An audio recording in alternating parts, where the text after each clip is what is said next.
You are watching EBN Weekend Edition. What an unprecedented time in Kenya's history, where we are now having a president address the nation on an X platform, answering questions and concerns raised by various Kenyans across the country. Quite interesting change of times that we're now utilizing the digital space. Aside from that, we've got quite a lot in store for you tonight. But first, the headlines.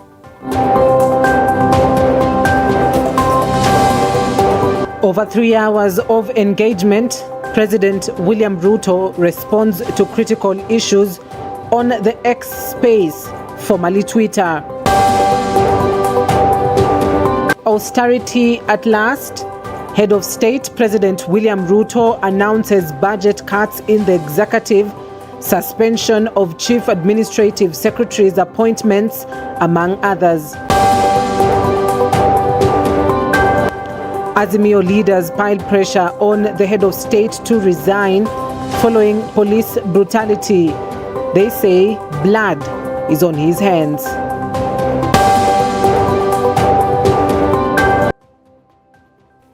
Well, you can engage with us across our streaming platforms on EBN TV. Our feedback lines are open to 3059. EBN Weekend Edition kicks off right now. Now, President William Ruto this afternoon had an opportunity to engage Kenyans on the digital platform X on issues raised around the economy and the state of the nation. The head of state was tasked to address the arrests and abduction witnessed in the country of digital influencers and activists, even as he assured the nation that there shall be no more extrajudicial killings under his watch. President William Ruto, for over 3 hours, addressed various issues cited, including unemployment, corruption, accountability, as well as the health insurance plans. And it has been said that I am the president. Yes, I am the president of Kenya. But the president doesn't hold absolute power. That is why we are a democracy. In a democracy, there is a system of checks and balances. The president is not a dictator. I cannot decide for the judiciary. I cannot decide for the legislature. They make their own independent decisions. I cannot decide for independent institutions. The police, and let me say this without fear of any contradiction. When I came into office, I said I will respect the independence of the police. In fact, the one act I did when I came into office, the first day when I sat on my table as president, I signed the instrument to remove the budget of the police from my office, because that budget was being used to manipulate the police. You all know that it is said, he who pays the piper calls the tune. So I did not want my office to be the one to decide for the police on who to arrest, who to charge, how to pursue corruption. I provide policy, the police run independently. In fact, if you read the Constitution of Kenya, the police is an independent institution. It doesn't take instructions from me. It doesn't take instructions from the Chief Justice. It doesn't take instructions from the Speaker or from the legislature. They act independently. Now, at the same time, the head of state addressed issues on the health insurance and on the newly launched social health insurance fund. President William Ruto has said the NHIF is not catering for all medical issues, and that is the main reason why it is being scrapped off. The Social Health Authority on 1st of July launched the registration process, where all Kenyans are expected to register to benefit from the insurance. The reason why we are shifting from NHIF to SHIF is because NHIF is limited. NHIF only captures a small section of our society. It is my intention, as I made a commitment to the public, that every Kenyan must have two things: must have access to healthcare and must have access to health insurance. We must make sure that those people, even those who cannot afford NHIF, because there are many people who cannot afford the 500 we are paying at the moment. And that is why we have brought in a means testing system, so that the people who cannot afford the 500, we have now reduced it to 300 under the new program. And even those who cannot afford the 300, the government of Kenya is going to pay for them, so that no Kenyan will go to hospital, whether they are suffering from hypertension or cancer or diabetes or whatever. Either they get treatment because level 1, 2, and 3 are free, or they can go to a referral hospital and there is an insurance system through SHIF, that's the social insurance that is going to make sure that their bills are paid. So, and let me tell you, one very important addition to this program is the digital health platform. The biggest problem we have had in NHIF is the digitization process. We lose a lot of money because of collusion between hospitals and staff at NHIF. Well, you know what's interesting is the number of people that are now joining the X platform, which is now formerly Twitter. And initially, not so many people really knew or understood that particular app very well. But because the head of state says he'll be making more engagements through this platform, if you're not part of it, then you need to be part of it. Now, the Office of the First Lady, Second Lady, and spouse to the Prime Cabinet Secretary will not receive any funding from government as part of austerity measures to cut on spending by the government. President William Ruto's administration has had to bow to pressure from public's audit demands to reduce expenditure as part of a long-term plan to reduce the wage bill. And as our reporter George Kayesi details, the executive will have to adapt a leaner workforce, even as the appointment of chief administrative secretaries remains suspended. President William Ruto has announced a series of austerity measures aimed at curbing government expenditure to the implication of the withdrawn finance bill. I make this statement to highlight the actions taken in response to the overwhelming public feedback in the recent days, and to fulfill my commitment to continuously and effectively listen to the people of Kenya, and to underscore my intention to always take public contributions in good faith. After extensive consultation, Ruto's administration has decided to implement significant cost-cutting measures, including suspension of the purchase of new government motor vehicles in government for 1 year, providing an exception only for security agencies. Suspension of all non-essential travel by state officers. State officers and public servants have also been directed to keep off harambee and philanthropic activities with immediate effect. No state officer or public servant shall participate in public contributions or harambees going forward. Additionally, confidential budget in executive offices have been removed. Also, the decision of hiring chief administrative secretaries has been suspended. With public servants who attain the retirement age of 60 shall be required to retire immediately with no extension to their tenure. Further, government is set to reduce the budget by 177 billion and borrow 169 billion to offset 349 billion finance bill setback. Budget for the officers of the First Lady, the second and that of spouse of the Prime Cabinet Secretary shall be removed, and budget for innovation in government reduced by 50% to minimize unnecessary spending. The head of state has also appointed independent task force to conduct a forensic audit of Kenya's public debt and submit report in 3 months. 47 state corporations with similar mandates will be dissolved and the staff absorbed in parent ministries, and government advisors reduced by 50% with immediate effect. This audit will provide the people of Kenya with clarity on the extent and nature of our debt, how public resources have been expended, and will also recommend proposals for managing our public debt in a manner that is sustainable and does not burden future generation. The number of advisors in government shall be reduced by 50% within the public service with immediate effect. As the nation awaits the president's next move, the demand for change underscores a broader call for reforms aimed at curbing corruption and fostering a government that is both transparent and accountable to its people.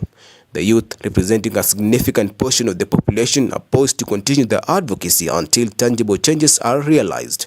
George Kayesi, reporting for EBN TV. Well, thanks, Kayesi, for that report. At the same time, President William Ruto has announced that the government will give assistance to the families who lost their loved ones during the protests against the Complex Finance Bill 2024, as well as to those who were injured in the demonstrations. In his address to the nation from State House, the president also expressed his condolences following the death of more than 30 people during the protests. This comes at a time where the police are under allegations for using excessive force in the protests.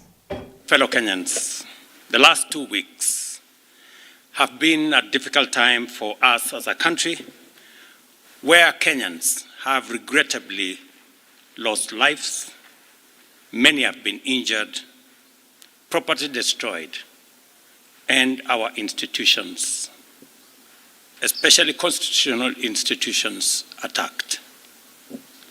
Once again, I extend my deepest condolences to those who unfortunately lost their lives. One life, as we all know, lost is a life too many. To the mothers, fathers, siblings, relatives, and friends of those who lost their lives, my deepest sympathies and condolences to you all. Equally, to the many others who are injured and recuperating, I wish them quick recovery. The government of Kenya will support all those who've lost their lives and those who've been injured.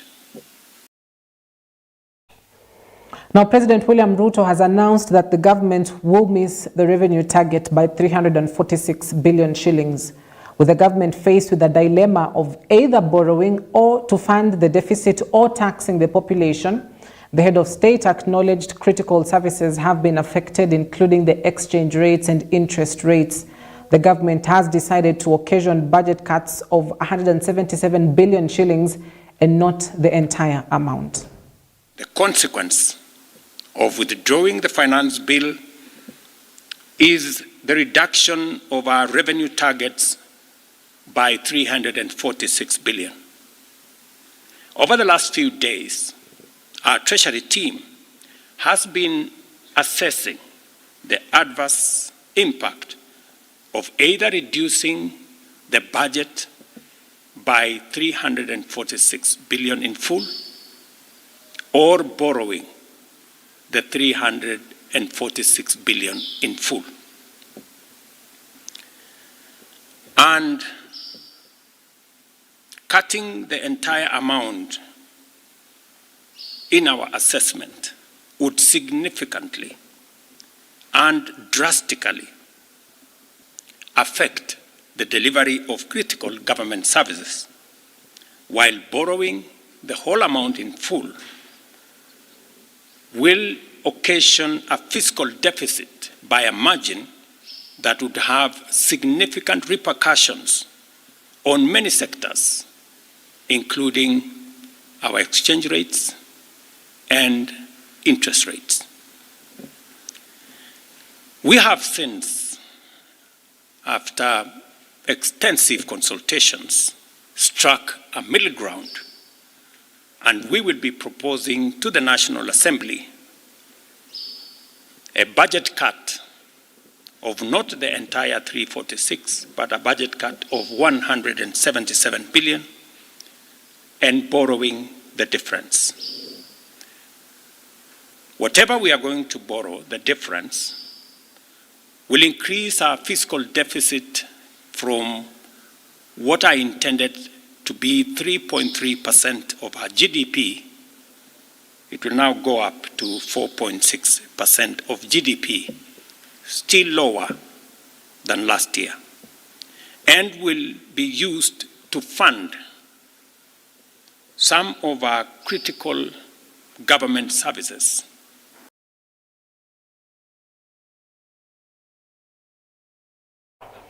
Now, President William Ruto has gazetted the Presidential Task Force on Forensic Audit of Public Debt. The President has appointed Nancy Onyango as the chairperson and Luis Franceschi as the vice chairperson. Ruto appointed the Law Society of Kenya President Faith Odhiambo, Institute of Certified Public Accountants of Kenya Philip Kaikai, Institute of Engineers of Kenya President Shama Kiteme, and Vincent Kimosop. He also appointed Abraham Rugo and Aaron Thegea as joint secretaries. The task force will serve for 3 months effective July 5th, and it is mandated to verify the current stock of public and publicly guaranteed debt, reconcile the proceeds of loans with the requisite appropriation, and reconcile the loan servicing repayments with the attendant terms of the facility based on the relevant context and the terms of loans.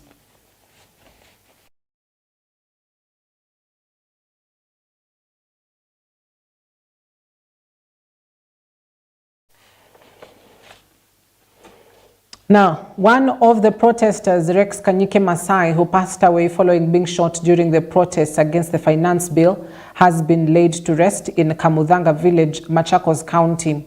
The funeral ceremony was attended by activists as well as political leaders, including Machakos County Senator Agnes Kavindu.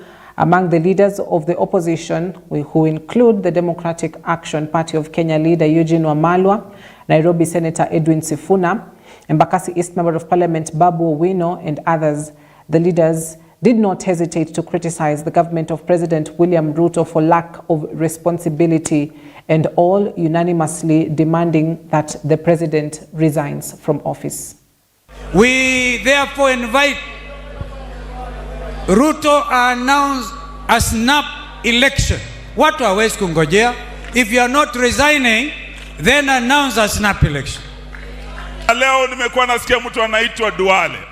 Amekuwa kwa TV anasema eti ni Sifuna na Babu Owino. Ni Wamalwa na Kalonzo na Kioni ndio wanasema Ruto must go. Majenzi mnasemaje? Majenzi mnasemaje? I just want to tell all the leaders and Mr. President, it is very important to listen to people. You are the most misinformed president I've ever seen. There is no way a member, a demonstrator, a peaceful demonstrator will grab a weapon from a police officer and shoot fellow demonstrators. Huyo Inspector General wa polisi na yeye ana mkubwa wake anaitwa Kindiki.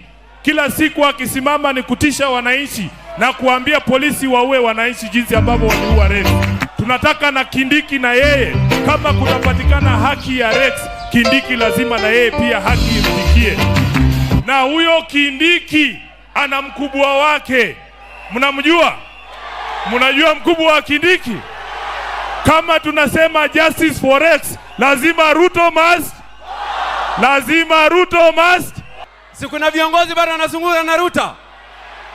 Waja niwaeleze hivi. Kama mimi Keter nimetoka kule na Ruto namjua zaidi, ni kama ndugu yangu, lakini nimesema ni mwongo na hafai kuongoza taifa letu la Kenya. We want to say, as a mother in this country, we are not coward. We are going to speak because we will not watch our children being killed. If you want to kill all of us, then you can do nothing. If Ruto were our president, he would be here today to comfort with the family of Rex. But he is not. And we want to tell you, Ruto, that we want you to come from being a president into being a resident. And we will not reach 2027 before you leave State House.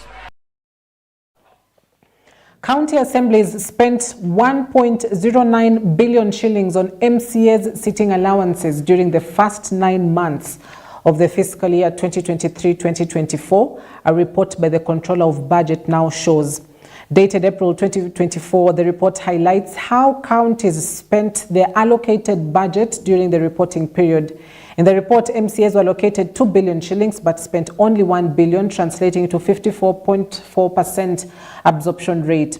According to the report, Baringo MCAs earned the highest amount as each member earned an average monthly sitting allowance of 162,000 shillings. The county was allocated 89 million sitting allowances in the budget and spent 65 million. This was followed by 31 Embu MCAs who earned 145,000 shillings each, Kakamega MCAs at 100,000 shillings each, and Machakos County MCAs earning 87,651 shillings each. Nairobi MCAs were allocated 84 million shillings allowances in their budget but used 34 million shillings, translating to 41%. Each MCA in Nairobi earned 31,247 shillings in sitting allowances. Turkana MCAs received the lowest allowances, with each MCA earning 19,667. And this comes amid calls by the Kenyan youth for the Kenya Kwanza administration to cut down on cost and the funds to be allocated to critical areas.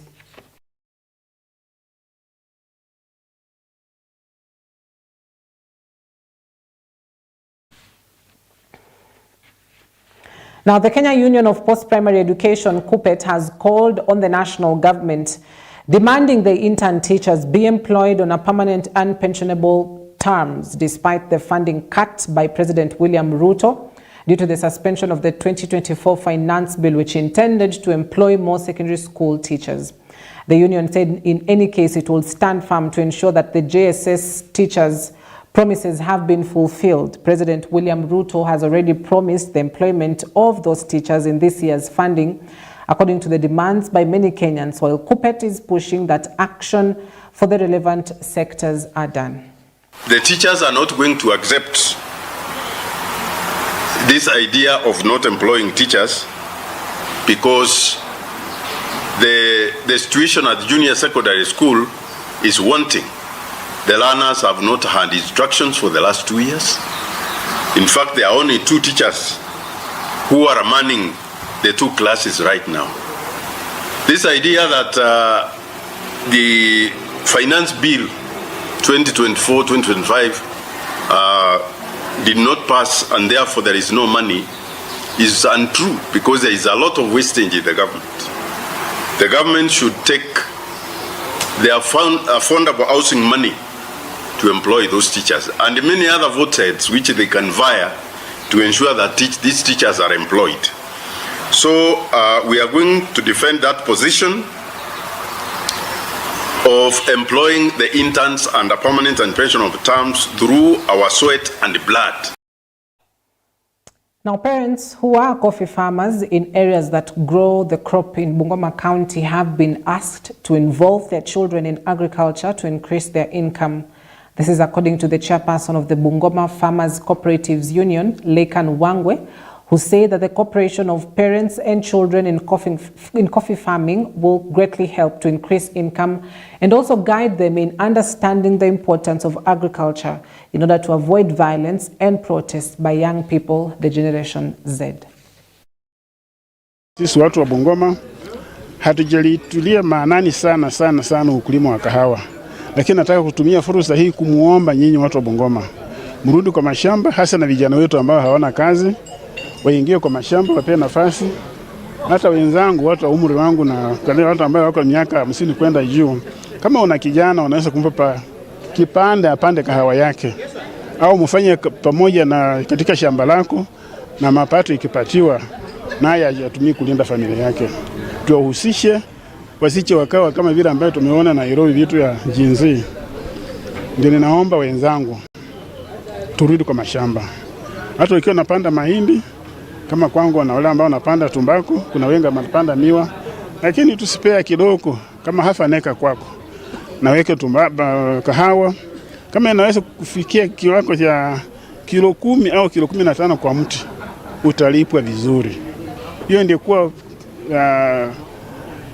wazo langu, kwamba wakulima wafunzwe vizuri sana namna ya kulinda kahawa. Hiyo ndio tumekoza. Tunapanda kahawa na tunaiacha hapo, wanapata kilo 1 kwa mti na wanasema ni kahawa. Kwa hivyo ninawauliza wenzangu wakulima, tushikane mikono, tutumie viongozi ambao tumewachagua, tuelimishane, turudi kwa mashamba na pesa itaingia mifukoni mwetu. Hiyo ni ombi langu. Tunangojea ile, kwa maana maneno ya hii Gen Z hatujui kama itakuwa fulfilled. Lakini kama itakuwa fulfilled, hiyo itakuwa good step forward katika maisha ya mkulima wa kahawa.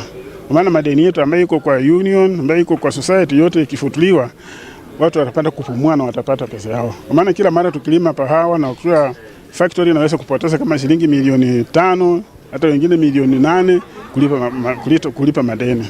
Lakini hii ikitolewa, hiyo pesa yote itaingia katika mfuko ya kulima.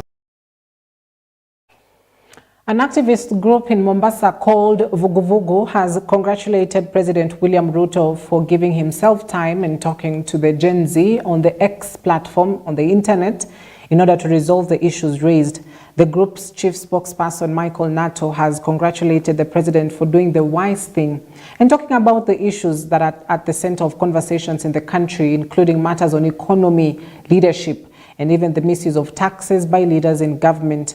The question on a cabinet reshuffle, the leaders have recommended the appointment of Hassan Sarai, who's a legislator at the East Africa Legislative Assembly, IALA, in Arusha, to a cabinet position, describing him as a hard-working and highly experienced leader, saying he will be able to lead the country in the position of cabinet secretary.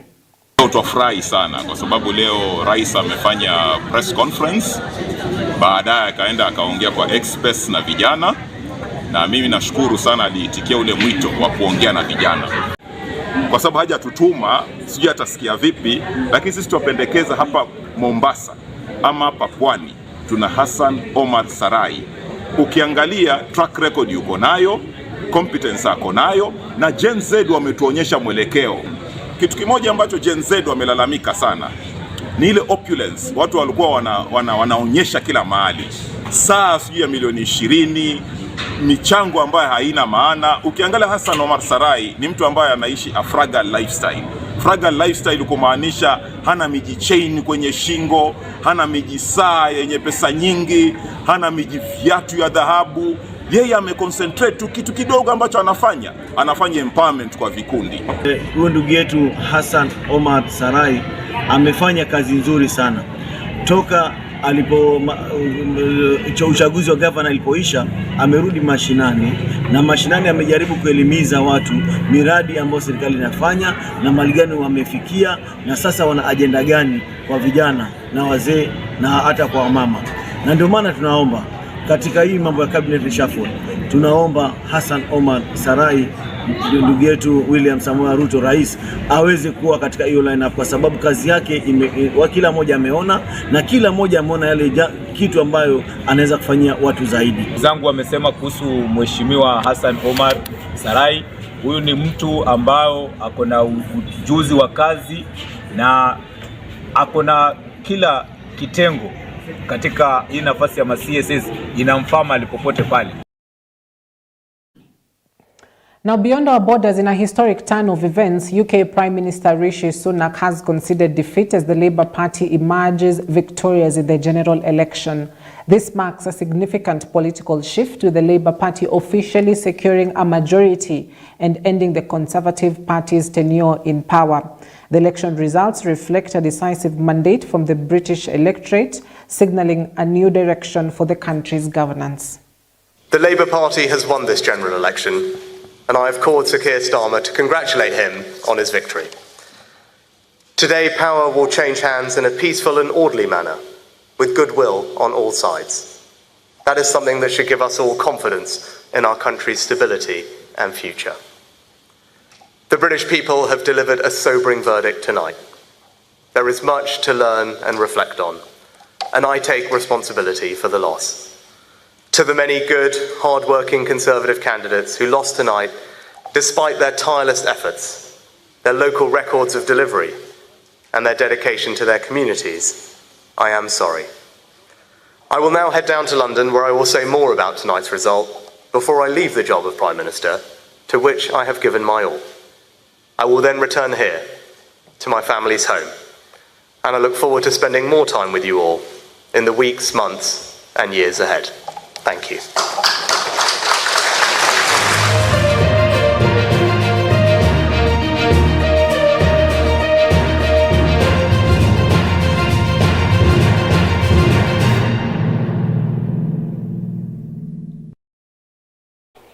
Well, let's get sporty. The 2022 champions in boys secondary school football, Ebwali, have bounced back to Western Kenya regionals, slated to kick off on 17th July. Ebwali thrashed long-time rivals Emusire 1-0. Now, Ebwali will see off Chavakali Boys High School, who've thrashed Shamahoho 3-0 in another semis. In the girls' soccer, Vihiga defended champions. Imbubi qualified for finals after beating Mudavadi girls 5-0. Now they will square it out with Madira in a replica of last year's final. All teams will represent Vihiga in Western regional competitions, which will be held in Bungoma County.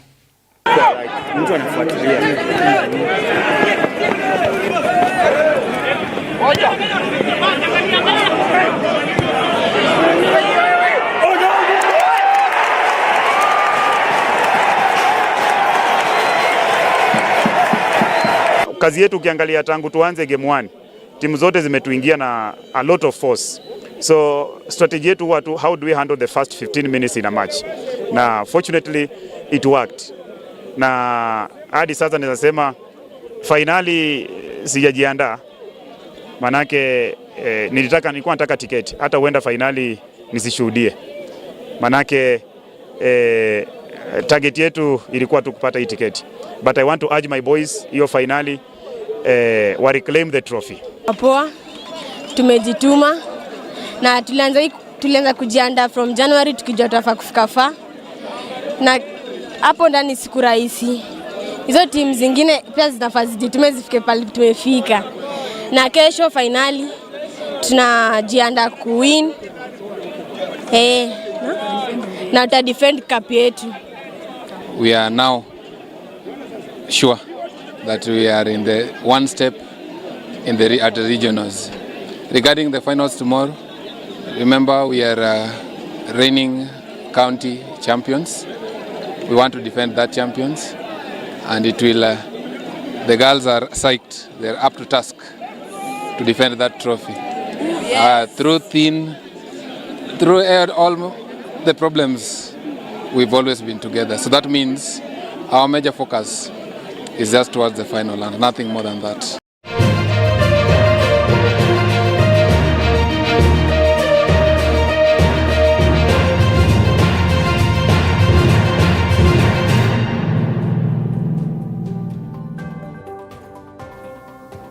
All right, so my camera person in studio, Mike, is telling me that Spain are ahead 2-1 in the Euros quarterfinals, which is currently ongoing. That match is currently ongoing in extra time, I believe. And so 2-1 to Spain against Germany. Let's see how it ends, even as France are expected to meet Portugal at about 10 p.m. Well, we'll wrap it up at that point. My name is Cynthia Nanjala. Have a blessed weekend.